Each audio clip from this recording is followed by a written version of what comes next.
Nagbabalik na naman ang inyong tagapaglingkod ng mga balita at pawang katotohanan lamang. Naging mainit nga usapin sa mundo ng social media matapos nga ang madilim na gawain ni Kuting. Hindi nagpatinag ang mga gerilya at mga general sa kanyang pananakot. Ipinahayag nila na handa silang lumaban at ipagtanggol ang kanilang panig.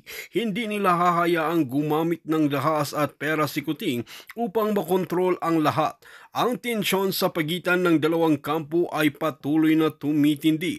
Ayon sa mga ulat, nagsimula ng magtipon sa pwersa ang grupo ng mga generals at mga gerilya.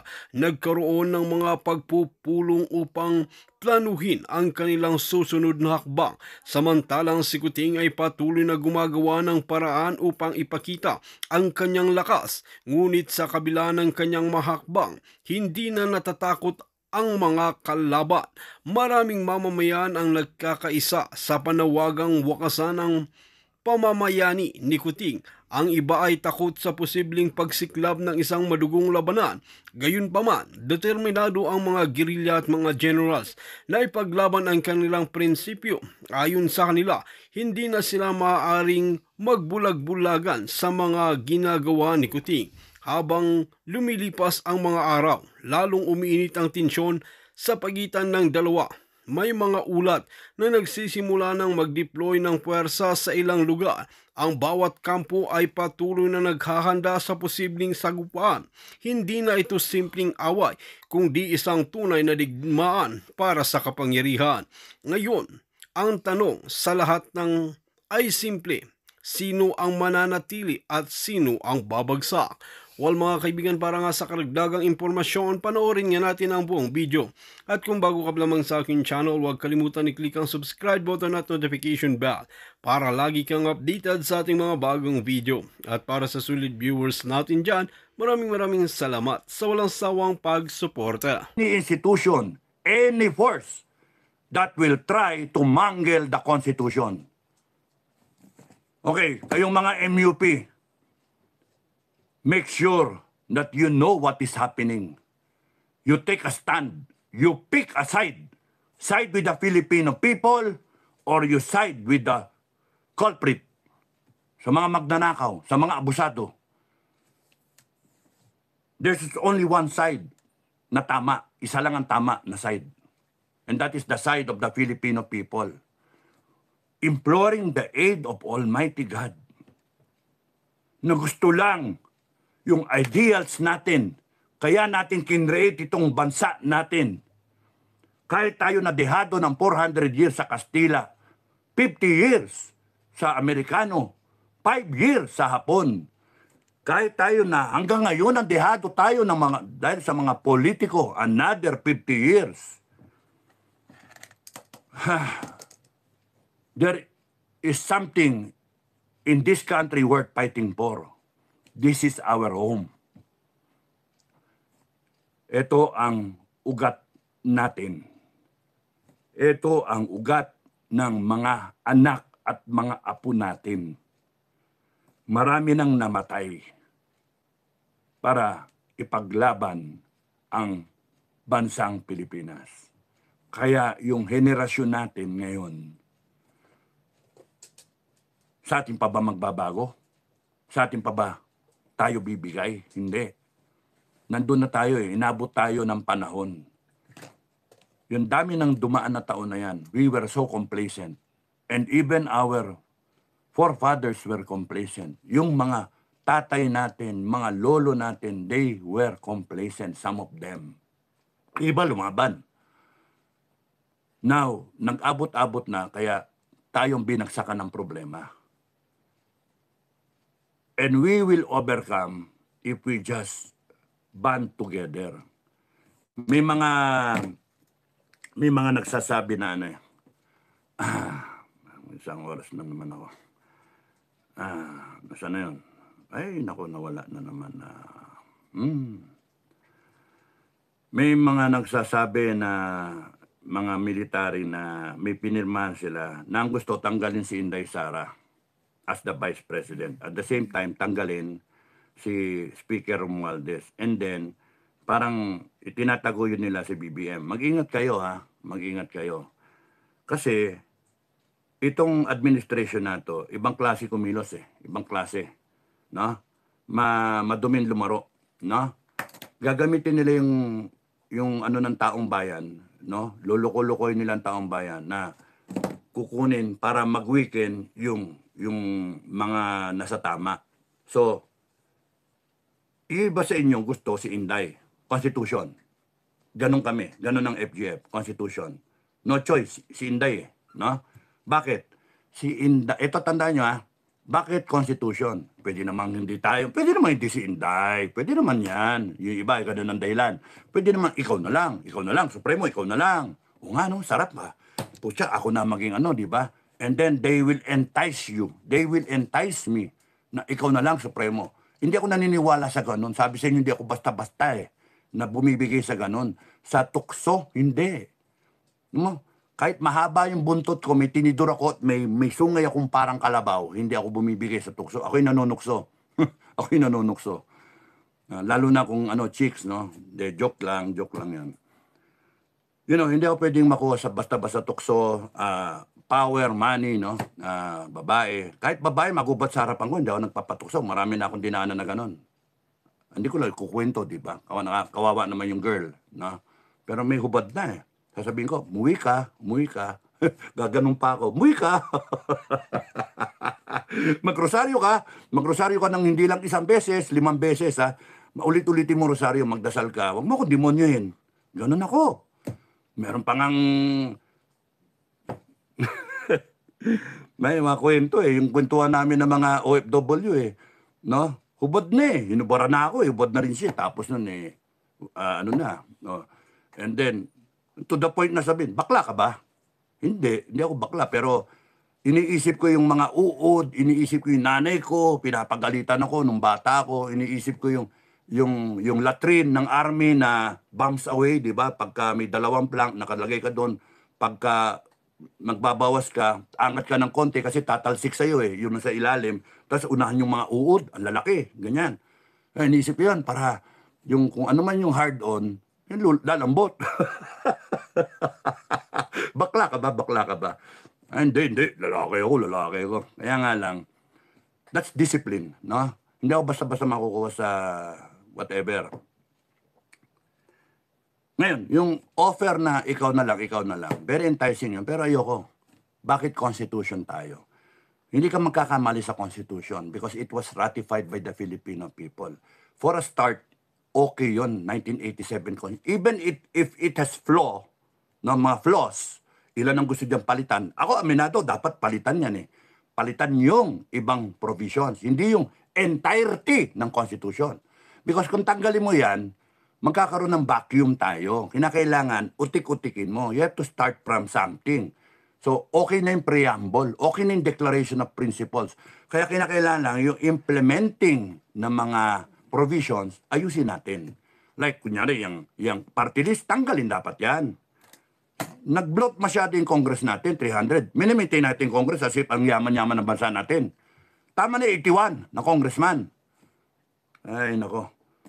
Kaya nga, something is wrong sa ating Constitution, but we have to work within that Constitution.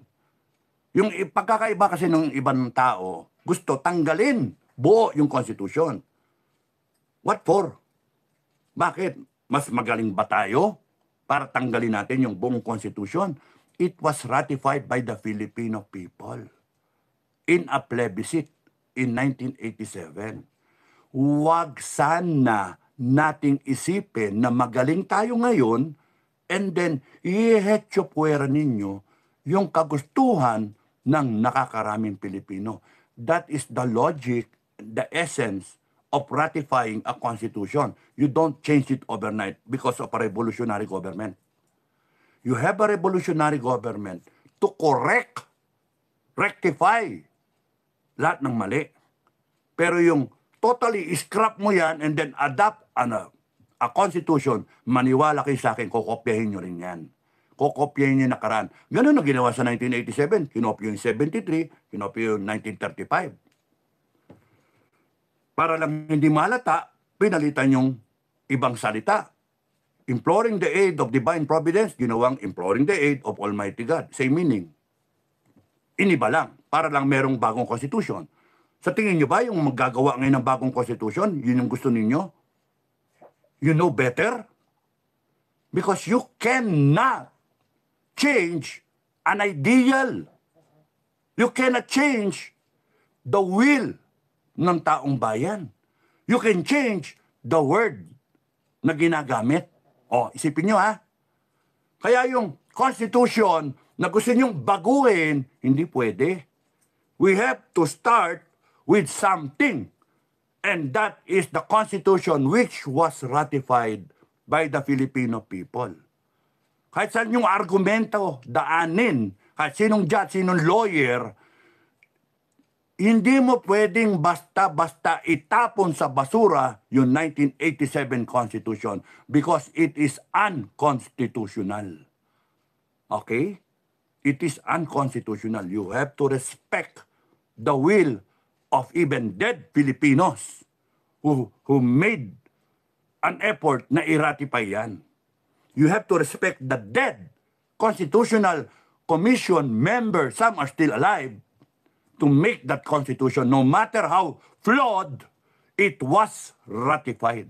That's why the take-off point is the Constitution. Okay? Kung alam natin may mali, kaya nga aayusin natin. We will amend the provisions under a revolutionary government. Pero, yung tanggalin mo yan, bakit? Kasi gustong mawala si Inday Sara as the heir to the presidency. Spare tire, next in line. Hindi nyo pwedeng basta-basta hindi respetuhin yung Constitution. Hindi ako lawyer, hindi ako judge, pero taong bayan ako.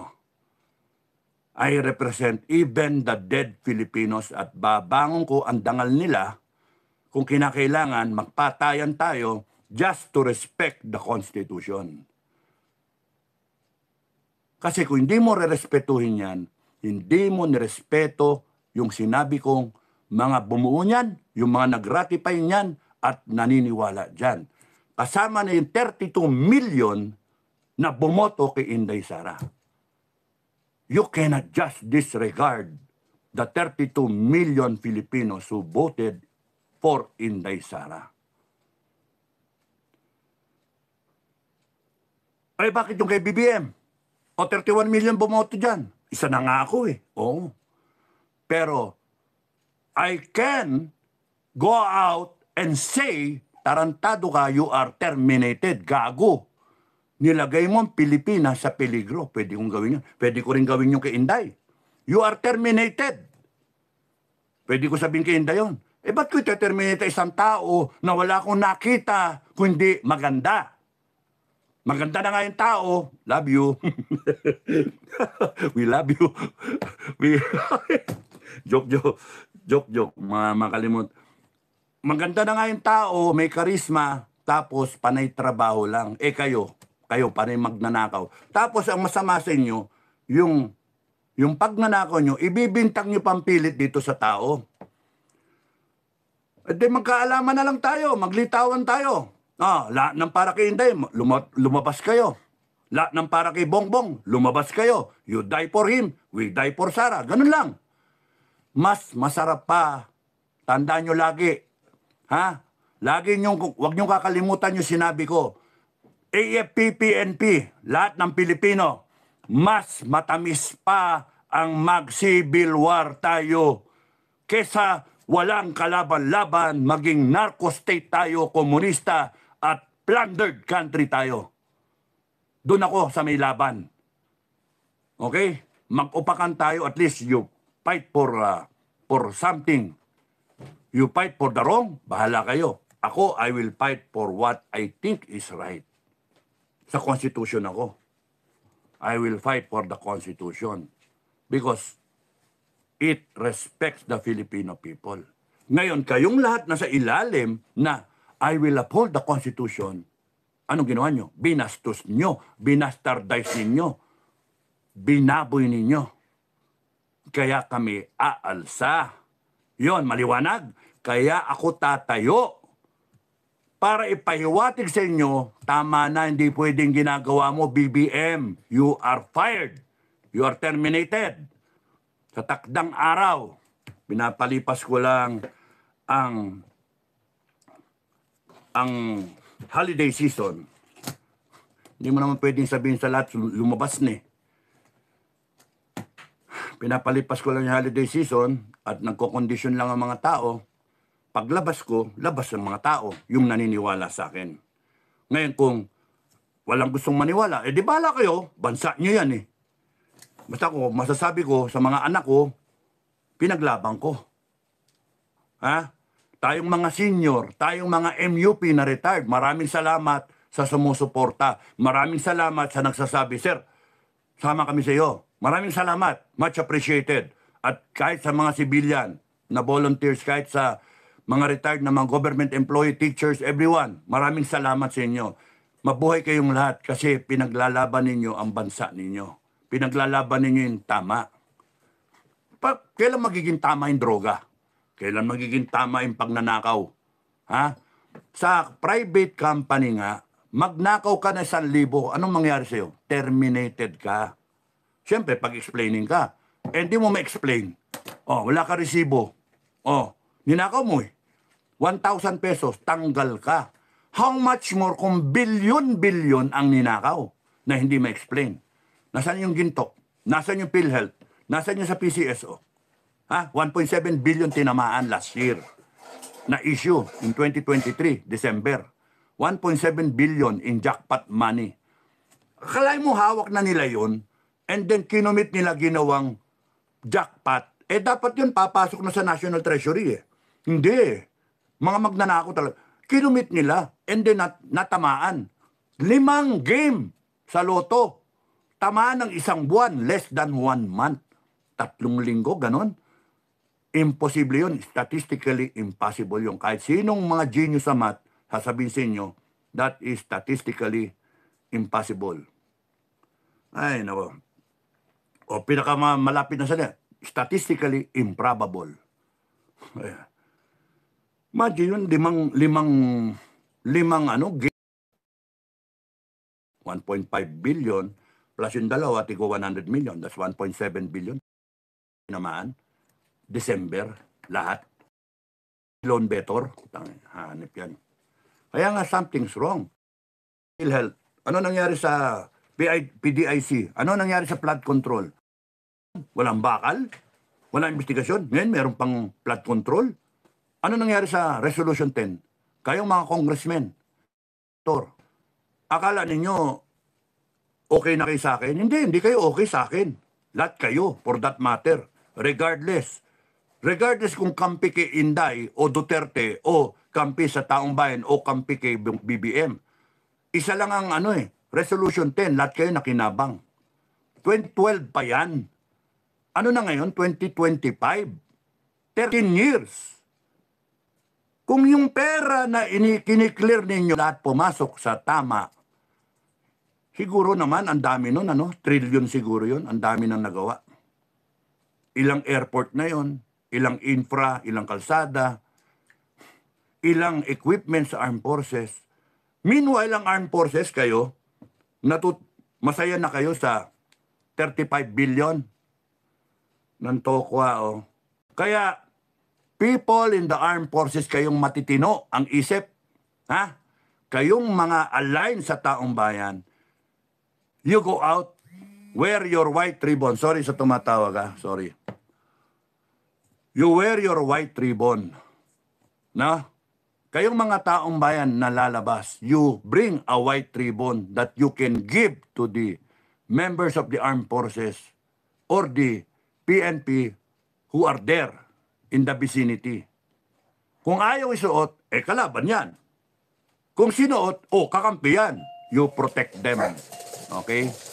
So, yun yung may tao. So, isa lang ang sigaw. Hindi yung no to impeachment. Marcos resign. Hindi. You are terminated. Hindi na, wag nyo na isisigaw yung drug test. Hindi na. Tapos na tayo doon. Tayo ang magpapadrug test sa kanya pagka nahuli natin yan. Marcos, huhulihin ka namin. Ha? Huhulihin ka namin. Kung kinakailangan ganyanin ka at bunutin yung buhok mo, gagawin namin. Yun yung unang-una kong order sa AFP na matitino. Ha? Hindi, actually, unang kong order, pick a side. Para magkaalaman tayo. Pick a side. Side with the Filipino people or side with BBM. Now, you have picked a side. Number 2 na order, kung merong hindi malinaw, you relieve each other. No? Second in command, you take charge. Third in command, you take charge. I don't care kung kayo, i-relieve nyo lahat kayo hanggang mula Colonel pataas, ang matira dyan, Lieutenant Colonel. Okay lang, we will survive. Kung kinakailangan promote natin yung mga Lieutenant Colonel to Generals, siyempre by merit, no? By merit, ayusin natin. Yung Commission of Appointment, abolish yan, abolish natin. Yung Commission of Appointment, it is enough na yung agency mismo na out of merit, nakita niyang magaling, promote siya, mayroong sistema na implemented, may standard, walang palakasan, and then, siya yung aabante. Kaya yung yung PMAR lang, ha? Ang nasa high ranking positions, wala yung OCS, wala yung mga reserve. Ayusin natin. Nung ko pa gusto yan, ayusin eh. Tinyente pa lang ako. Sorry, umalis ako eh. Nag-resign ako sa serbisyo. Hindi ako nag-chief of staff. Hindi ko naayos. Pero ngayon, pagka umikot ang gulong, aayusin ko. Sisiguraduhin ko, wala na yung Commission of Appointments na yan. The power is with the people. And the people, binibigay yung power, dinedelegate yung power sa head of agency. It is enough. Basta meron tayong mga installed na mga standards, mga sistema that will ensure na by merit, hindi yung palakasan, bata-bata ko to, yung ganun-ganun, syota-syota ko, yung ganun, hindi. By merit. And then, di ka nadadaan sa senator. Sino ba yung senator? Putang, ano kinalaman ng mga senator o tsaka congressman sa promotion mo? Gagong mga yan. It is enough na yung presidente ang mag-endorse ng promotion mo. Dadaan pa sa Commission of Appointment, putragis yan. Palakasan, ewang. Nakakalusot na yung iba, gago eh. Korap yung nakakalusot minsan eh.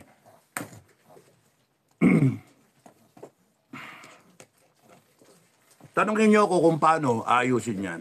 Alam ko kung paano ayusin. Ang daming dumaan na tao eh, hindi naayos yan eh.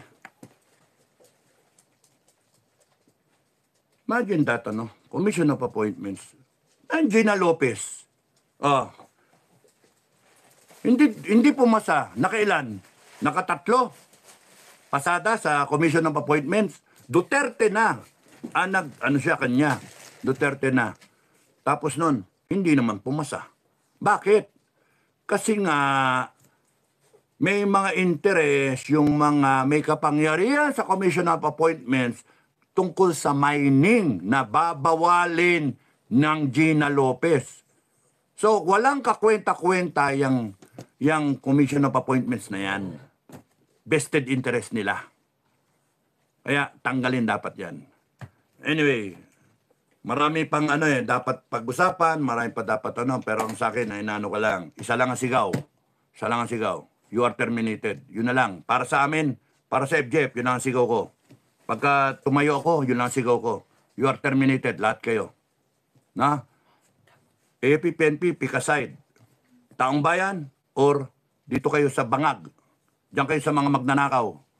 Then, malinaw na sa akin. Hindi yung naghihintay kami. Saan kayo kakampi?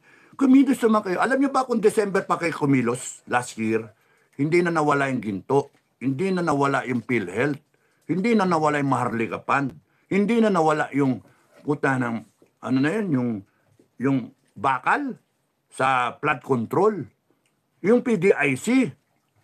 Kung kumilos kayo noon pa, ngayon kayo kikilos. Kasi apektado yung retirement ninyo. Ay, sus, Ginoo. Ano yan? Oportunista. Ngayon kayo kikilos kasi apektado na kayo, apektado yung pamilya nyo. Paano yung apektadong Pilipino na siyang kumakayod para magkaroon ng taxes ang tao, ang bansa natin, para ipasasadya sa mga magnanakaw na yan? Ngayon kayo kikilos. Kaya nga sinasabi ko ano yan, too late the hero. Kaya nga, pag tumayo ang taong bayan, it's up to you. Umampi kayo sa taong bayan, kung ayaw nyo, okay lang. At least, we will know, kaming mga taong bayan, we will know kung dapat kayo nandyan. Baka kasi pagka hindi, we will create a new one that will be fighting for the Filipino people. Ganun kasimple. Why can we do that? Because we are the sovereign Filipino people. Kayong Marcos, kayong mga congressmen, kayong mga nasa gobyerno, you better review kung ano sinasabi sa konstitusyon, because you have all violated, you have all betrayed the public trust. Kayo pa ngayon nagmamalinis, kayo pa ngayon yung ang gagaling magsalita. Hetyo puwera niyo yung presidente, mga nakaraan, at yung vice-presidente. Ang gagaling ninyo. Hindi pwede yon. Hindi kami palo dyan sa ginagawa ninyo. Hindi nyo kami pwedeng linlangin o takutin man lang. Takutin kami sa ginagawa ninyo. You declare martial law, we will undeclare it, and we will show you, we will declare our own version of martial law. People's martial law. Tignan natin. Sabi ko sa inyo yung focus namin, yung utak namin is to save the country. Ang focus ninyo, yung utak ninyo is to plunder the country. Ang layo. Sinong tama? Kami. Alam niyo yun. Kaya kayo nagpapanik. Kaya kayo gumagawa ng sitwasyon that will justify a martial law. That will justify you using the armed forces and the PNP to quell the Filipino people. And that will not happen because we will not allow it. Kala ninyo, hahamon-hamon pa kayo, mga vlogger nyo, mga troll. Sige, nasaan na? Nga ka, ganon? Hamon-hamon. Maghintay kayo. Maghintay kayo. Change is coming. Change is coming. And we have the good Lord behind us, over us, protecting us. Kayo, you have the demons, you have Satan to protect you. And never mangyayari, never kayo mananalo. Walang niya kayo. Ano kala niyo? Just kami, pwede nyo kaming katayin? No. No. Subukan nyo. I will not die. Metran will not die because God is in control of everything. We are protected. Inday Sara will not die because we will protect her. Viper 6, ha? Sa inyo si Inday. You protect her to the death.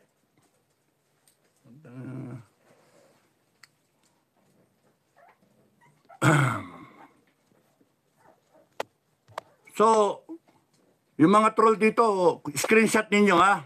Tariray. Kevin, kayong lahat, screenshot ninyo. Screenshot ninyo yung mga tsaka wag kayong nagko-comment ng alanganin at nakabitin. Baka ma-screenshot kayo. Madamay kayo, pati pamilya nyo. Ano sa tingin nyo, nagbibiro ako? Doon sa mga nagde-negative, tsaka mga nagwa-wise guy dyan. Kasi kitang-kita naman pagka-troll no? Meron pa dyan kunwari, may respeto. Oh, shout out, Sir Supremo. Pero sa bandang uli, grabe no? Mga style ninyong bulok. Screenshot lang na screenshot. Because we have experts.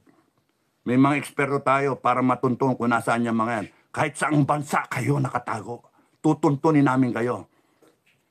Tandaan nyo iba akong tao, no? Pasalamat nga kayo, umalis ako serbisyo Iba akong tao. I have that resolve. When I put my head into something, I follow it through. I see to it na mangyayari yon. We will have a better country, I'm telling you already. Kayong mga walang niya kayo, kayong mga kakampi ng demonyo, matatapos kayo. Because I have the good ones with me. Ha? And there are millions of us. Tatayo kami. I have the church. Regardless kung ano kayong simbahan, I have the church with me. Kasi isa lang naman ang ano ng langit eh. Isa lang ang gusto, a better country. Ayaw natin ng away, ayaw natin ng magpatayan, ayaw natin ng magbangayan. Kaya nga yung INC eh, saludo sa effort nila na pagkaisahin. Pero